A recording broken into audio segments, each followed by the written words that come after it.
Malu naik mobil dinas, Irjen Krisna Murti sindir polisi yang bergaya hedon itu pakai uang rakyat.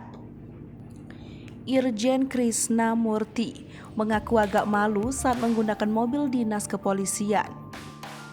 Hal tersebut disampaikan Irjen Krisna Murti di media sosial Instagramnya pada Senin 24 Oktober 2022.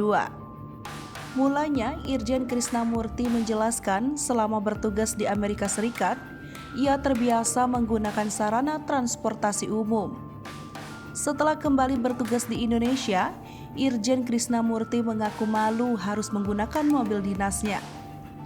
Pasalnya, menurut Irjen Krisna Murti, mobil dinas dibeli menggunakan uang rakyat.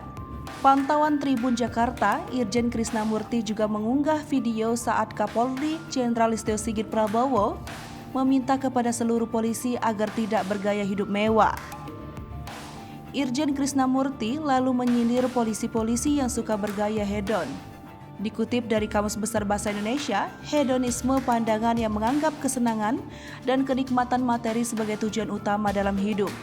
Ia berharap polisi-polisi tersebut merasa malu.